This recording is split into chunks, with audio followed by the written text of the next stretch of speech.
seluruh kampung menjadi abu bila penduduknya enggan menyokong dan menerima fahaman asing yang dibawanya itu.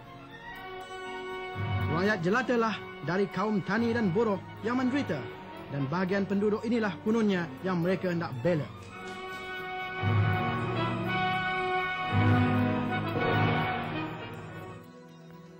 Sedutan filem itu tadi menunjukkan kebencian dan ketidaksetujuan rakyat terhadap kezaliman dan kekejaman pengganas komunis di negara kita.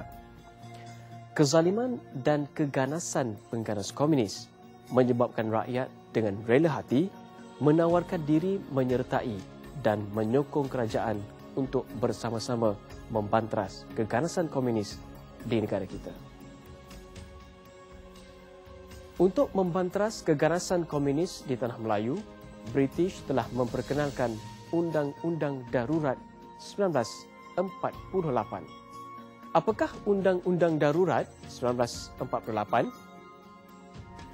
Melalui Undang-Undang Darurat 1948, pasukan keselamatan boleh menahan sesiapa sahaja yang disyaki sebagai anggota komunis, menggeledah rumah yang dijadikan tempat persembunyian komunis, memindahkan mereka ke penempatan yang baru dan memagar kampung mereka jika mendapati mereka mempunyai hubungan dengan komunis.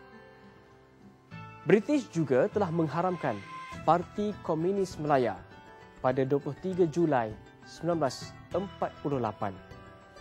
British juga telah mengambil kesempatan untuk mengharamkan parti-parti yang menuntut kemerdekaan pada waktu itu. Antaranya adalah seperti parti politik berhaluan kiri seperti Angkatan Wanita Sedar atau AWAS, Ikatan Pemuda Tanah Air Melayu atau PETA, Pemuda Radikal Malaya atau RAM, Parti Kebangsaan Melayu Melaya atau PKMM, dan parti bersifat agama iaitu Hizbul Muslimin juga turut diharamkan. Seterusnya, British telah mewujudkan 2,400 orang mata-mata khas Melayu atau Special Constable untuk mengawal ladang-ladang dan lombong biji timah British di kawasan yang terpencil. Usaha British yang bersungguh-sungguh dan bertungkus lumus melalui tindakan ketederaan tidak berjaya menghapuskan pengganas komunis di tanah Melayu. Oleh itu, satu rancangan yang lebih tersusun dan bersistematik telah diwujudkan. Rancangan ini dikenali sebagai Rancangan Briggs. Rancangan Briggs dilancarkan oleh Sir Henry Gurney pada tahun 1950. Pengarah operasi di dalam rancangan ini ialah Lieutenant General Sir Harold Roden Briggs.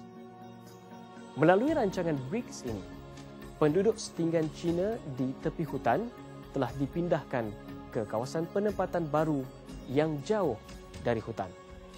Kawasan penempatan ini dikenali sebagai Kampung Baru.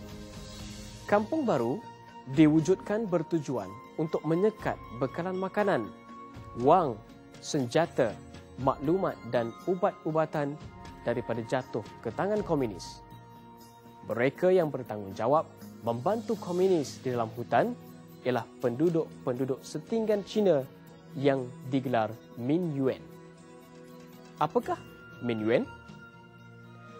Minyuan adalah tentera rakyat. Siapakah tentera rakyat ini? Mereka adalah tentera komunis yang menyamar sebagai rakyat. Mereka menjadi pekedai, pelombong biji timah, peloreh getah dan petani. Mereka inilah yang menyalurkan bantuan kepada komunis di dalam hutan. Mereka menyalurkan bantuan makanan, ubat-ubatan, maklumat dan juga senjata. Sehingga rancangan itu diwujudkan, terdapat 400 buah kampung baru di negara kita. Kawasan tersebut dilengkapi dengan kemudahan asas seperti kemudahan tempat tinggal, sekolah, bekalan elektrik, air paip dan sebagainya. Kawasan itu juga dipagar dengan kawat berduri dan segala aktiviti keluar masuk dikawal oleh Special Constable. Setiap ketua keluarga diberi kad catuan makanan bagi memastikan setiap anggota keluarga mendapat bekalan makanan yang mencukupi. Ini menyebabkan tiada makanan berlebihan untuk disalurkan kepada pengganas komunis di dalam hutan.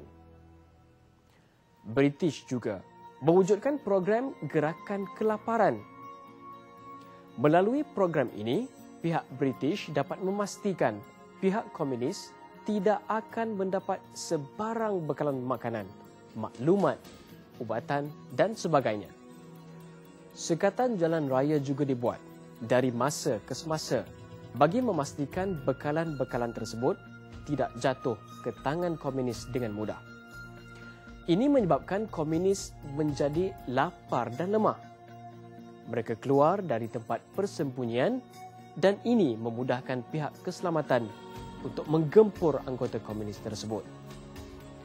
Untuk memastikan rancangan BRICS dan gerakan kelaparan mencapai matlamatnya, British telah mewujudkan sistem pendaftaran kebangsaan.